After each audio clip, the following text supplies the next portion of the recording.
the government debt in the U.S. is backed by about less than 2% of gold reserves. Okay. This is valuing gold at today's prices, not the ridiculous, $40 an ounce that we hear, from the Treasury, from the Treasury secretaries. So what I think it's likely to happen if you just revalue at more appropriate levels, let's say 10, 15%, which we saw back in the 70s, you get a gold price somewhere closer to $20,000 an ounce or so.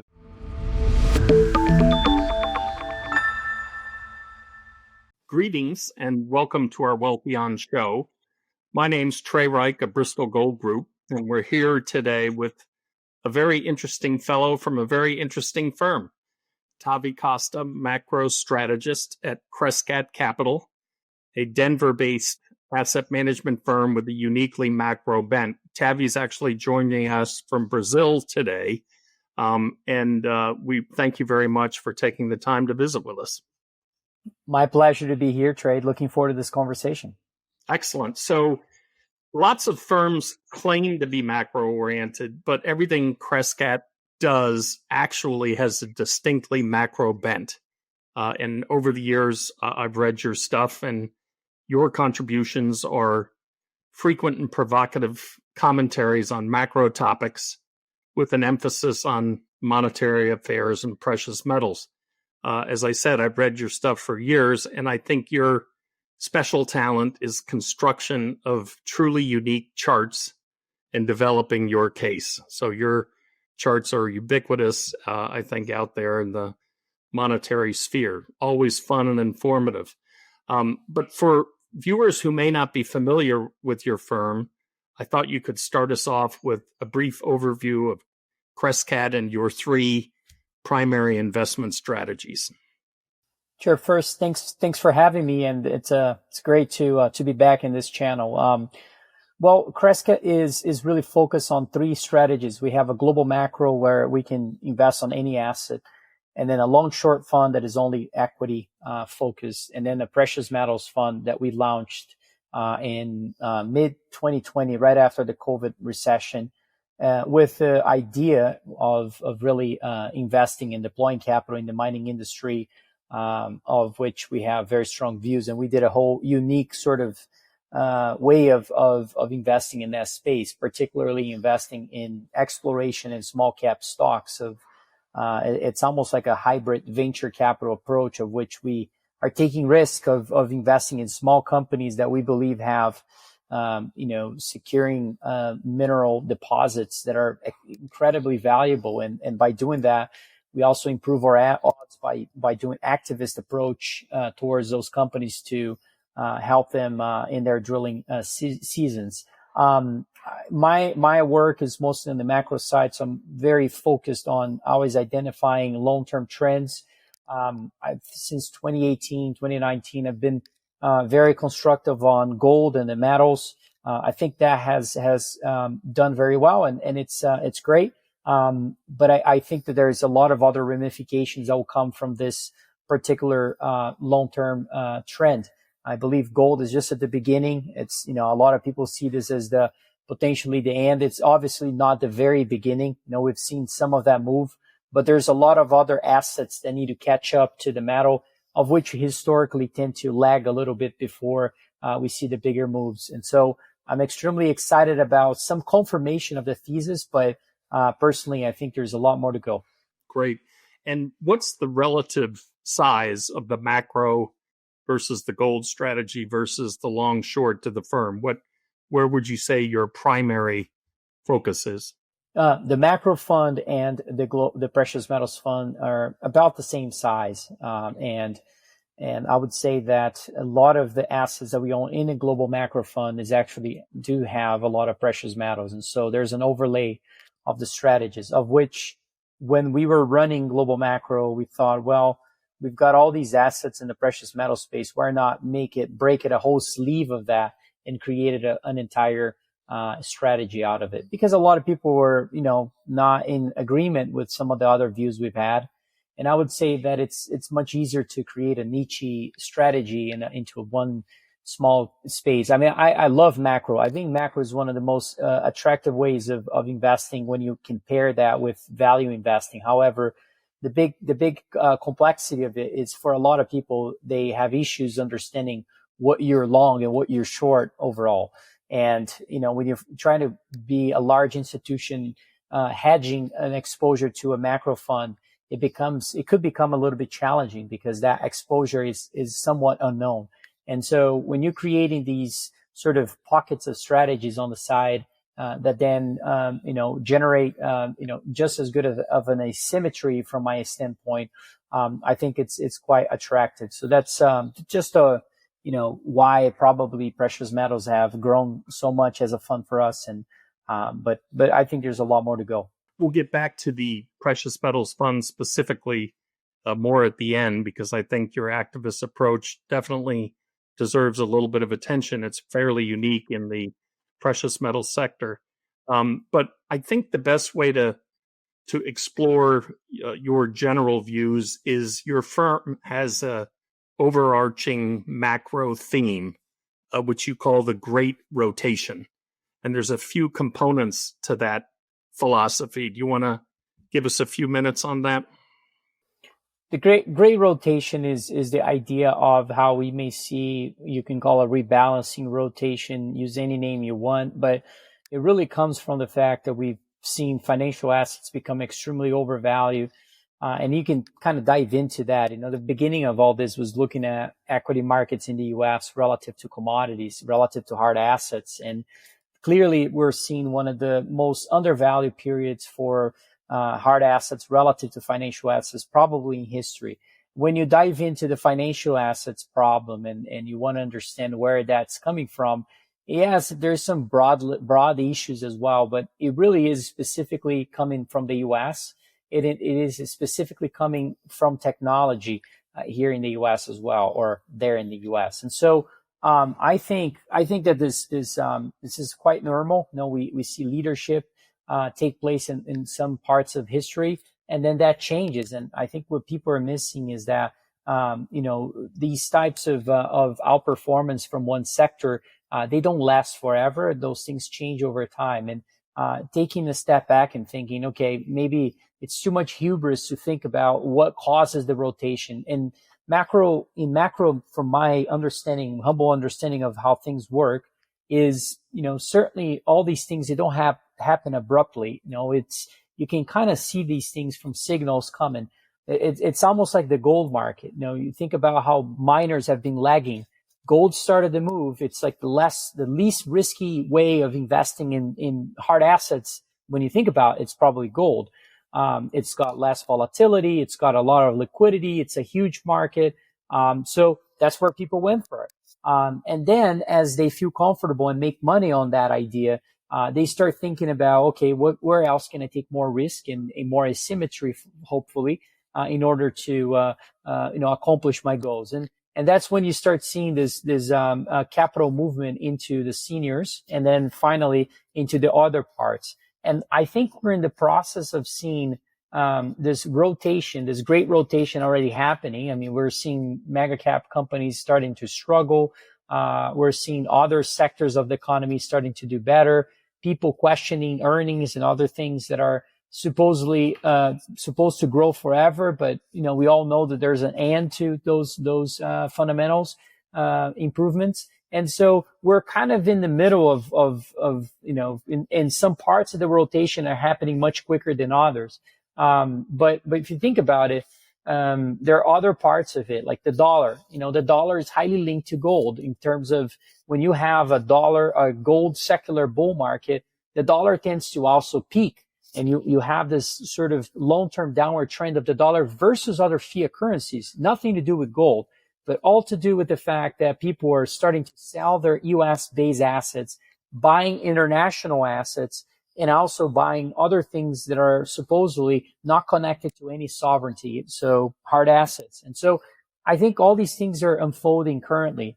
And and not to mention what we're seeing in terms of deglobalization, of which countries are going above and beyond to secure their boards and also make sure that they have all the necessities of metals and commodities. And, there's a reason why you're seeing Chinese copper imports surge and all sorts of things. Everyone is looking inwards and trying to protect themselves. And so, this is not new in history. And, what I try to do is just learn from the past and see what applies. Of course, things are different, but a lot of things are going to be very similar as well.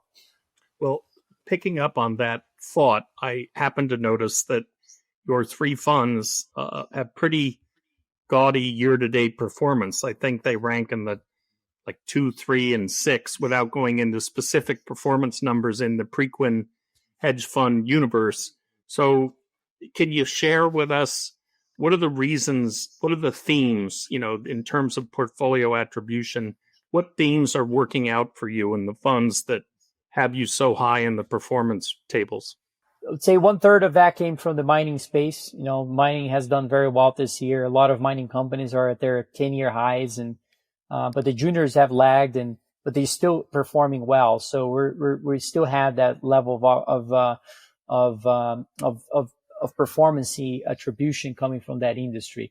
Secondly, I would say that a lot of the short positions have maybe done the other 2/3 of this essentially. And then we had other smaller, I would say smaller trades that have done well. On the short side, there's a separation of things that worked well. I'll explain a few. One of them is the technology side. I mean, technology was a big, we've had a lot of shorts on the technology front. We've been Meg 7, mostly, the Apples, Microsofts, and Googles of the world. And later on, or in combination with that, we'd also had a very long trade on credit spreads, of which essentially is betting on interest rates and the government's yields to fall relative to corporate bond yields that are likely to rise. And so you have the spread widening and the risk being priced into the corporate debt curve. And so that worked really well this year.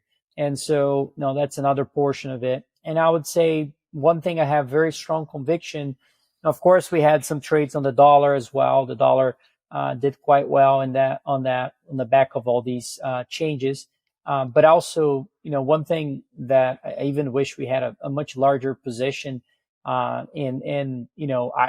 think there's high conviction that could be at its early stages still potentially of a movement is the 2-year yield. I do think the 2-year yield, could potentially be reduced even in half as the Fed plays sort of a stubborn, role into the economy and we see things completely changing. I would think that the contraction of the economy or even a slowdown would reward a 2-year yield, at least in a 2 handle. And so I think there's long ways to go on that trade. And so it's, that could be very attractive. But at the same time, the Fed pitch to be short the market was very difficult a few weeks back because of how big of a move we had. And so therefore we just had a rebound.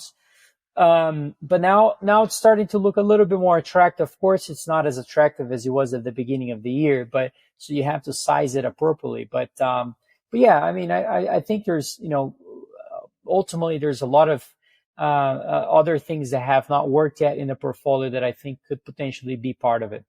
So another tenet, I think, of the firm, if I understood it correctly, is you're pointing out that the 60-40 portfolio over time has, cycles of decades where it does well and decades where it doesn't. You have a chart, the earnings yield cycle of a 60-40 portfolio. But can you talk a little bit about why you guys perceive such a difficult, say, 5 to 10 year period for that approach?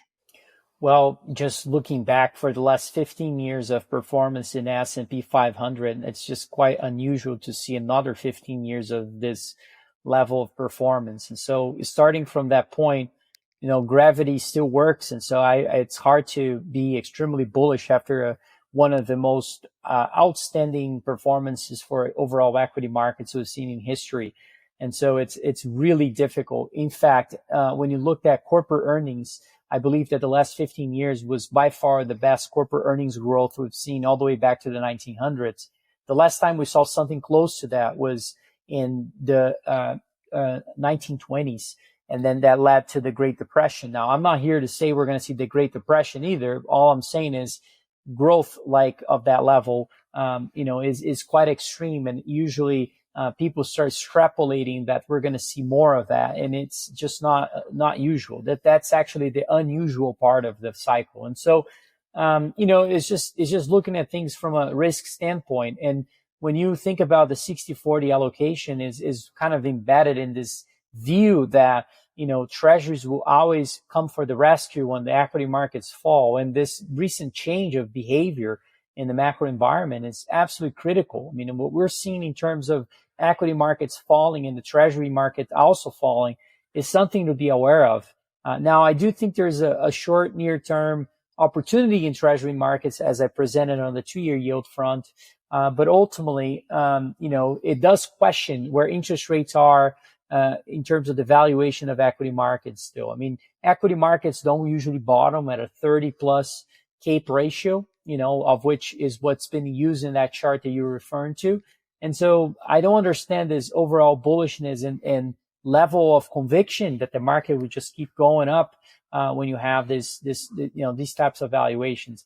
I just can sleep at night very well owning things that I know are fundamentally cheap. And if they fall in prices, I feel comfortable stepping in and purchasing more. I mean, that's the virtue of value investing. It's being able to identify, in my view, legacy industries or legacy companies that have these types of, or at least the way I view how to mix the idea of value investing with macro, with the potential change fundamentally likely ahead that is not reflected in the price yet of most of these things. And a lot of these hard asset businesses are falling into that category today.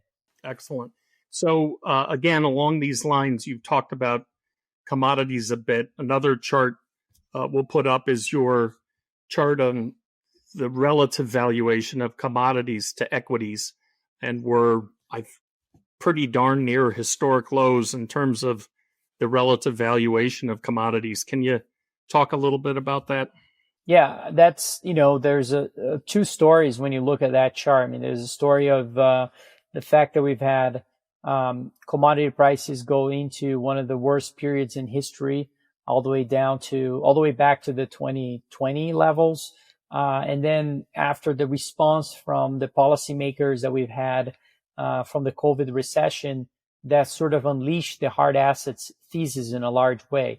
What we haven't seen is that real transition from overall equities into commodities. In terms of valuations, I've always called this environment sort of the trifecta of macro imbalances. You have the inflation of the 1970s, you have the debt problem of the 1940s, and at the same time, you also have the valuation issue that we saw in the late 20s and also the late 90s. And so, how does it all unfold? I can't think of, a rotation that will happen more than the money flowing out of equity markets in the US into other places in the world and also finding its way into natural resource industries. And so hence why I think it's such an important aspect to be focused on that part of the market. And, this chart is also, if you think about it, one of the things I learned is that, a lot of people look at the commodities to equity ratio and say, this thing hasn't moved in many years, in maybe a decade. Why would I even pay attention to this? And the main reason for it is because we're finally seeing, the dollar being challenged. We've had one of the longest periods of the appreciation of the dollar, and I don't think that's going to be the case moving forward. Clearly this administration has a big focus into trade deficits and fiscal deficits. How do you fix that? Two ways. You lower rates because, that's your interest payment to GDP. It's one of the highest we've seen in history. So all you got to do is lower rates. This is why Scott Bessent and his colleagues are focused so much on lowering rates. And number two is the dollar. You don't fix a trade balance issue by strengthening your currency. You do it the other way around. And so to me, when the dollar changes, and this is what happens, just like it happens in your house, with your friends, with your families, when you're trying to fix one thing, you may trigger another issue that you're not aware of. When you're trying to fix all these trade agreements we've had for over decades, in some cases even centuries, what you may cause is a complete change or a turning point of your own currency. And I think we're in the brink of seeing the dollar actually, it's just not the end of the dollar, anything along those lines. But just like we saw in the early 2000s and the 70s, where the dollar was really depreciating versus other fiat currencies, and just on the back of the fact that people were selling their U.S. assets to buy assets elsewhere, that's really where this whole commodity to equity ratio may fit into. And keep in mind, I mean, if you look at the MSCI index, we're about 70% weight on the U.S. and no other country has double digits weights in that index alone. So it's a real troubling situation that I think it's unfolding in front of us. Interesting. When we look at gold and its role in your portfolios, I think it's fair to say that gold's monetary characteristics are what bring investment in gold so in concert with your macro focus. I would call them tightly aligned. And after being up 27% last year, I don't think anybody really expected the strength in the gold price that we've seen so far this year. And I'm sure you're well aware, on April 2nd, we spent a nanosecond at 3,500 an ounce, which was a 33% gain in the first 4 months. So today we're at 3,200, up 23% year to date. When you look at the fundamentals that you think are driving this, because that's another thing about gold, is it's never one thing. What would you rate as the top three fundamentals that are unfolding to drive the gold price, this strongly? That's a good question. I think it's central banks being forced into acquiring the metal in a situation of where clearly there's deglobalization trends that are forcing folks to buy a neutral asset. I think that's probably the most important one. I think it's the knowledge that secondly, I would say the knowledge that we have so much of a debt imbalance that the only way out is inflating ourselves out of this. And also the fact that we may see, potentially, an inflation problem, entering an inflationary decade that is also accompanied by suppressed interest rates, either through manipulative policies that are forcing interest rates lower or not. And my view on this is that's the supercharged environment you get into for hard assets when you create that scenario. And thirdly, which has maybe less to do with other things. You can point to a lot of things. I mean, the fact that gold has been, under allocated as a capital for, in terms of portfolio construction, 60-40 portfolios, all these things. Certainly that has to be one part of it. The capital flows that have completely ignored the metal as a defensive asset. And now people are being forced into learning a history lesson about the credibility and the importance of owning gold in your portfolio. And I think we're still in the beginning of that. I know a lot of people are saying, well, we've had too big of a move. I wouldn't be touching gold right now. And I don't think that's a very strong thesis at all. I think that's, applying technical analysis into what we're seeing, which is, in my view, a real monetary realignment, using Scott Bessent's term before even being appointed as the Treasury Secretary. I think that's really what we're facing right now. And so I think owning gold is absolutely critical in this environment. And so I highly, I would speak very highly of the metal just because, but more importantly, if you think about it, with gold prices where they are, it's hard to ignore the fact that you also have companies that produce the metal, and they're not seeing their costs rise anywhere close to gold prices. And so, to me, this is one of what we call the golden age of mining. This is a wonderful environment to be producing hard assets, particularly gold, when you can produce it almost double your cost to produce to extract the metal from the ground.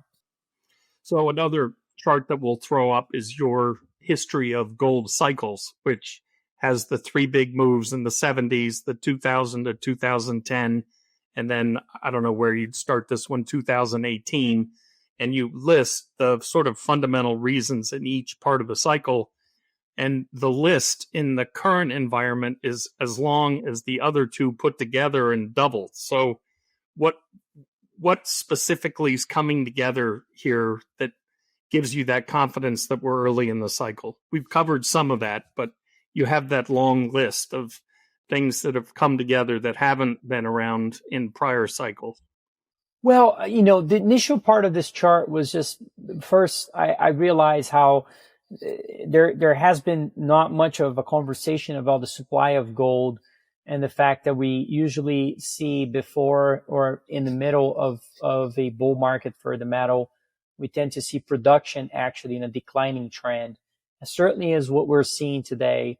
We saw that in the 1970s. And the 1970s and today had a lot of similarities from the standpoint of, lack of discoveries, lack of exploration budget across most of the mining companies. And so there were not a lot of new gold deposits being created, new projects of gold. And so after that, in the 1980s, we saw the opposite of the 70s. We actually had a ton of new discoveries.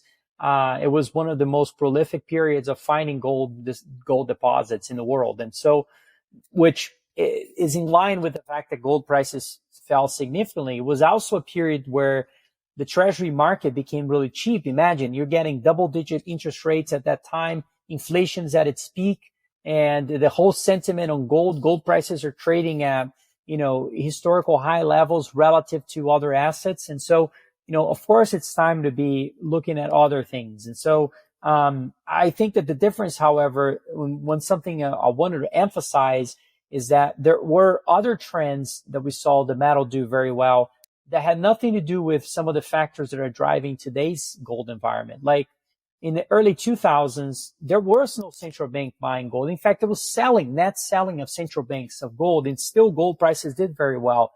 But that's because we saw a rotation out of the market, right? The market was too overvalued in the U.S., and then investors had to sell their U.S.-based assets, start buying other things. So we saw a rotation out of U.S. equities. And ultimately that capital found itself into something that was really cheap. Gold prices were down substantially from their peak levels. So markets will also, find its way into things that have value. And so gold was that instrument that attracted that capital. On the other side of this, we did see China becoming, which didn't happen in the 70s. China became a manufacturing plant of the global economy. It was importing metals like it was entering a war or something. It was very strange how much of a demand China was sucking into that period, and still is the case today. However, what we're seeing on top of all this is the onshoring, thesis unfolding as well. Onshoring is one of the most important things happening in the world right now. It's the fact that countries are, again, going above and beyond to build their infrastructure, revitalize their industrial capabilities. And that comes at a cost. And the cost is higher electricity costs. You have more metals. In my view, I'm in the process of writing a letter about this. In my view, there has been a lot of conversations about AI, artificial intelligence, and onshoring and all that. What people don't understand is that this is not a chicken and an egg question of, which one comes first. We know that in order to build AI, in order to build data centers, in order to build industrial capabilities, we need metals. No, it's not the other way around. That one is not a chicken and an egg question. It's pretty simple. You need that first. And so to me, there's almost like a lack of understanding of how the society is facing potentially a threat as we have all these new things emerging, and we're about to add 1 U.S. equivalent of electricity consumption in the next 5 years because of AI. And how is this going to do with this whole mining industry, right? I mean, so gold fits into all this. That wasn't the case in the 70s or the early 2000s. So it's a very unique place. It's the beauty of macro. It's an art. It's not a science. You have to be open-minded to new things that are coming along. And of course, there's things that we're facing. They're very similar to other times in history, like the rebalancing, the cycle, the leadership in markets that changes. Like those things we've seen in the past. They're not different. Deglobalization. This is not unique. I mean, we've seen deglobalization in the past.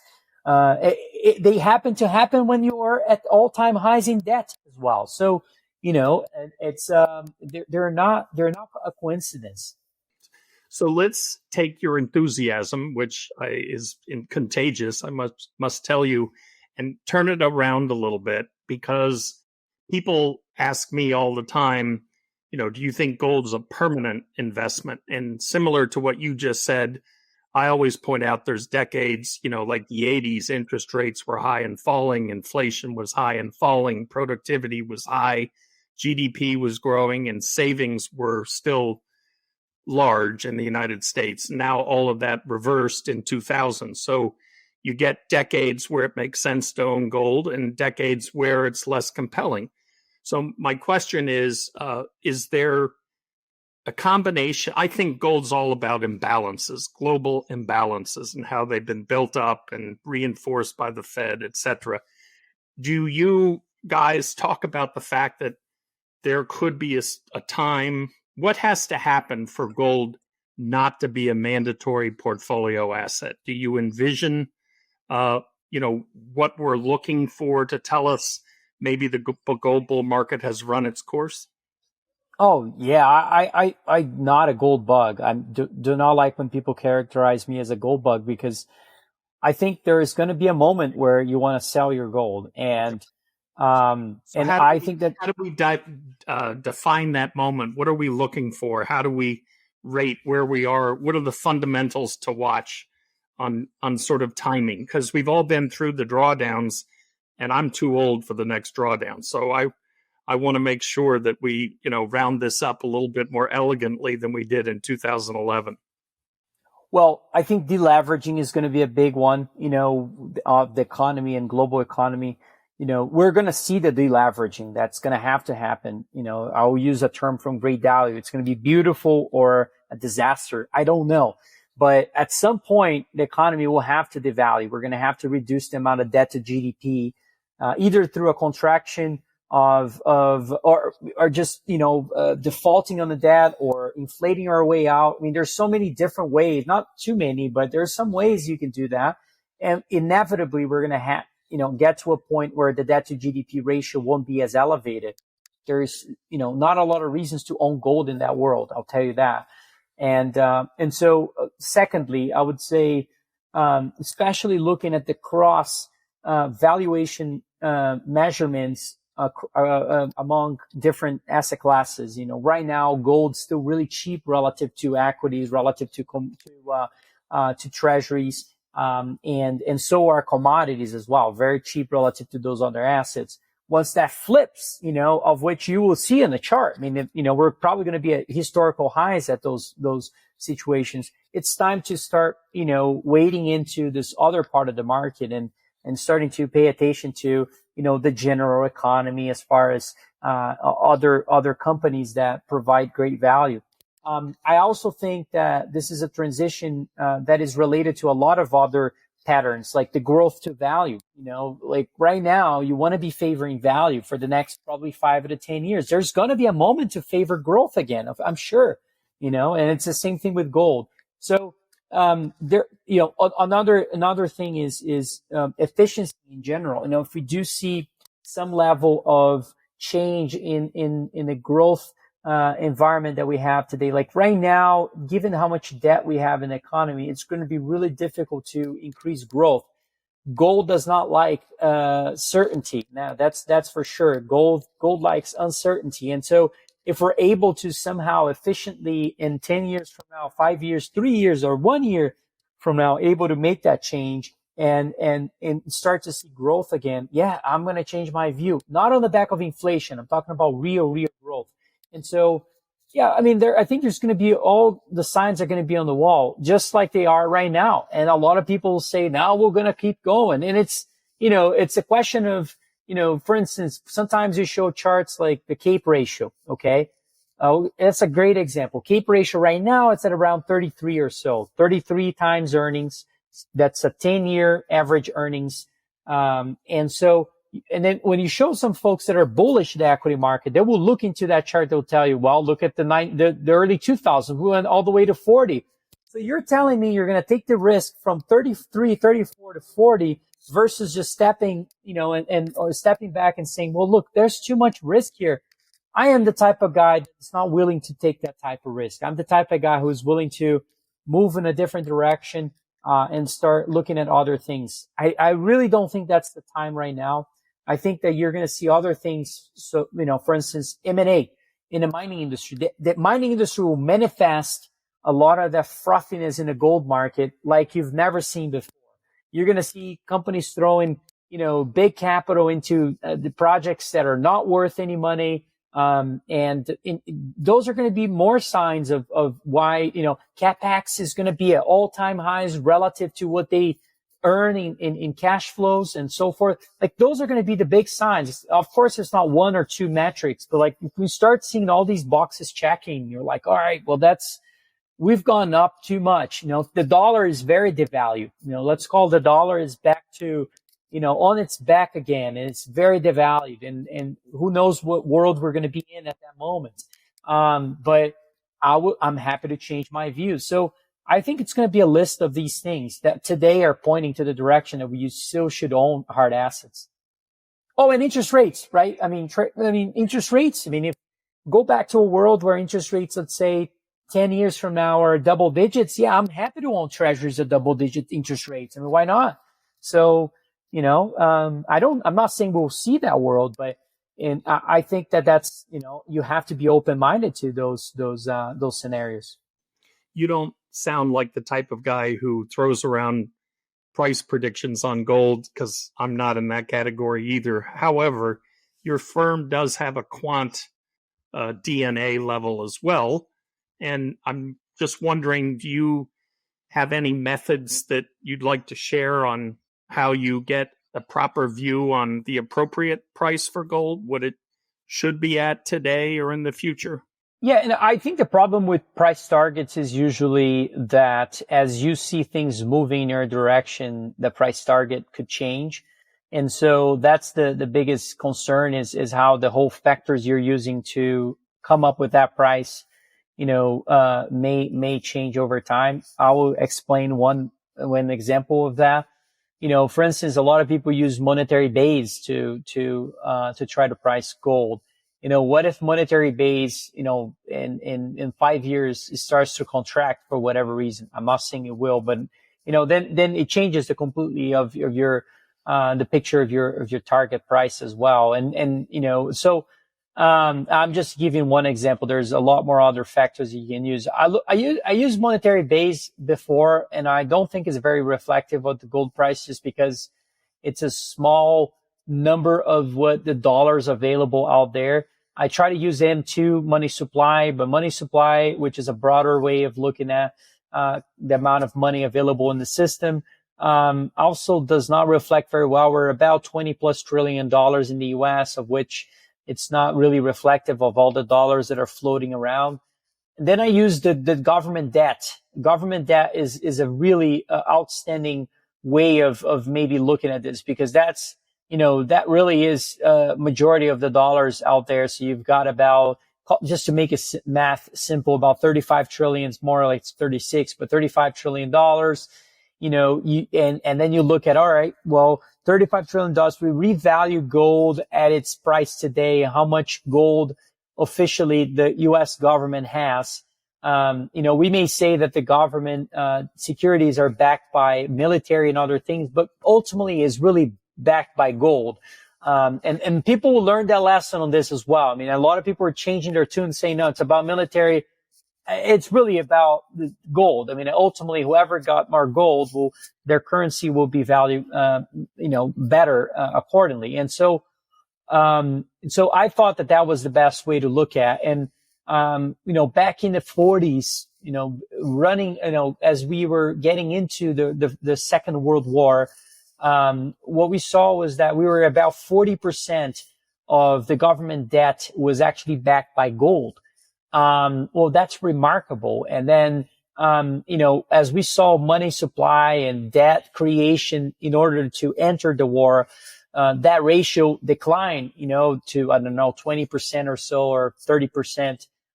And we enter a downward trend of that. In other words, government that has been rising at the same time as the reserves actually were sold before the break of the gold standard and after the World War II.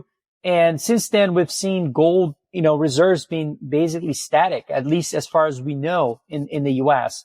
And so how do you value gold? Well, today, the government debt in the U.S. is backed by about less than 2% of gold reserves. Okay. This is valuing gold at today's prices, not the ridiculous, $40 an ounce that we hear, from the Treasury, from the Treasury secretaries.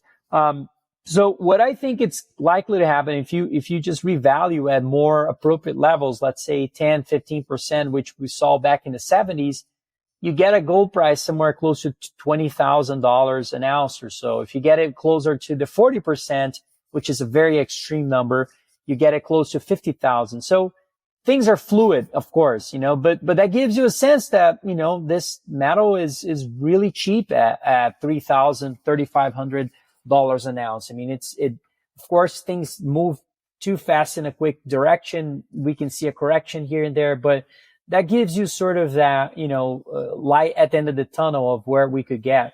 And who knows if 10, 15 years from now, we're going to see debt at 36 trillion. We could see a 40, of which would increase my price target. So, that part is fluid, both sides. And so yeah.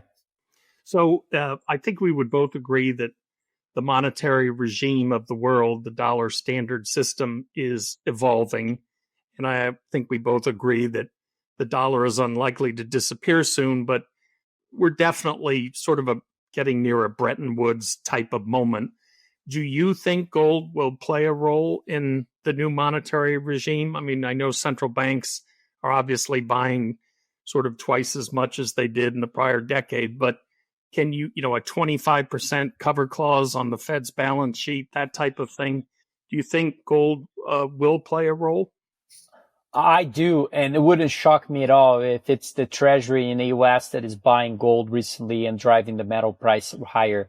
The main reason for that is because if you look at what the measurements that they can do without using the Federal Reserve in order to manipulate interest rates lower and using the Treasury buyback system, what they need is cash in the TGA account. The TGA account is just a Treasury cash balance. And in order to improve that cash balance, what you need to do is to have more collateral. And so gold prices are still valued at ridiculous low level, historically speaking. And so if you revalue gold, let's say in a few months, the change that it does is that it increases the collateral value, increases the value of your cash available to do things. And so, of course, the government's thinking about that as a potential change in things. And it wouldn't shock me at all if we see a revaluation of gold later. And in order to do that, they also probably want gold prices to be much higher in order to allow them to have even more capital to be deployed in other things. And so what I find it fascinating, and it's not against the crypto space, but it really is amazing to me that people have such a high conviction on crypto and all that. And when they hear that the Treasury is likely to be building a position in Bitcoin and other things, look, from my understanding, if a large party is really interested in buying something, they don't announce it to the whole world. They buy it and they announce it. And so the fact that we have not announced to the world that we're doing something on gold is extremely bullish. Leave it alone, let them do their thing. They know the value. I mean, Scott Basson's, biggest position in his hedge fund was what? Was gold. And the same goes for Donald Trump. He knows the value of gold. Everything that he builds has got gold everywhere. I mean, it's pretty obvious that he likes the metal. And so I do think, and he tweeted recently, he who's got gold, has the upper hand on negotiations, something along those lines. I'm paraphrasing what he said necessarily, but, he's right. And so I do think that, this accumulation of gold from central banks is the U.S. is going to likely to be part of this as well. It has to become part of it. It has opted out of this accumulation of the metal recently, but International central banks are at a 60-year highs in gold reserves today, and the U.S. is at a 90-year low. So they better get cranking here. Mm-hmm. Terrific. This has all been great. I'm going to wrap up by asking you a question which you can specifically or generally address, and that is, it's mid-May. How do you see the rest of the year unfolding? I think there's going to be a catch-up of other commodities to gold. That's where I'm mostly focused on. It's great. I think gold will hold up well, but I think the other commodities will do quite well. And I think we're going to see a real force into the interest rates in the U.S. to fall substantially, especially on the 2-year yield. I wouldn't shock me at all if it's a 2-year yield a lot lower. I think energy commodities could make a comeback. I think they've been out of favor. I believe in this just because commodities work in a rotational dynamic. Sometimes you have the flavor of the day and then things change. And the flavor of the day now is gold. And I just know that's not going to be the case, probably 6 months from now. And it would change to a new commodity. And so, one of the things that caught my attention the most recently was that metric about how much we're going to add of electricity consumption in 5 years. That's a real investment thesis question to anybody who is in the markets. I mean, is it natural gas, coal? All these things are likely to play a role here, particularly steel producers. You've got things like car manufacturers that may have a comeback. So I know I'm saying a lot of things, but there's all sorts of ideas that could play out by the end of the year, like what I just mentioned, that I'm focused on. On the equity markets, I think if we're going to be in a, it was easier to call not easy, nothing is easy, but I would say that the odds are that we're going to be lower from where we are now. But I think it's going to be a choppy environment. I'm not sure we're going to see a real crash in equity markets either. Mm-hmm. There's still a lot of liquidity out there. Still a lot of liquidity, and also it's very policy driven. If they remove the Federal Reserve, chairman Jay Powell from his role and put somebody there to play ball with the government, I think things can change drastically in the equity market. So I don't want to be put in a position where I have a view that it's, that is, locked into the end of the year. I'm trying to be very open-minded at this. We're going to have to save your gold fund specifically for our next conversation, but as a preview, you mentioned other commodities. Can you give us just a couple thoughts on silver? Is it a big part of what you do in the precious metals fund or not? Or because it doesn't have as much monetary characteristics, does it make it less interesting to you? Silver is probably, I've said this before, the cheapest metal on earth, and it's most likely one of the most interesting things to own in the next 5 to 10 years. And so in terms of asymmetry, in terms of how it's been behaving, a lot of people are bearish on the metal just because it hasn't moved along with gold. That's just part of the game. Don't overthink this. I mean, silver is at $30+ an ounce with the gold to silver ratio at 100. What a dream. That means we could see easily, $100 plus dollars of silver, in a pretty normal market, of which, it wouldn't shock me at all. So I'm very, very bullish silver. I think it carries much more, this is another one, people look at the gold to silver ratio at 100 and they say, well, it could get to 105 or 110. I don't want to waste my time with that. That's just not where the real meat is. The real meat is that, yes, you can get to 105, but then what if it drops to 70 and 60 from there? And that's, to me, where the accumulation of an investor in terms of position building is. And I don't lose my conviction because price is going against me. It's quite the opposite. You earn, you gain even more conviction, in fact, if the thesis is intact. And that's the case here. So I'm extremely bullish silver. Excellent. Along those lines, I'm sure you follow Dave Ivan at Copernic, and we spoke to him a few weeks ago. And platinum's not something that I spend a lot of time thinking about for a couple of different reasons, supply and catalytic converters. But he points out that platinum's just gotten way too cheap versus gold. And, these are the areas I think that you want to participate in the next 6 months. Yeah, I would put another idea that has been on my agenda, at least, of looking for is zinc.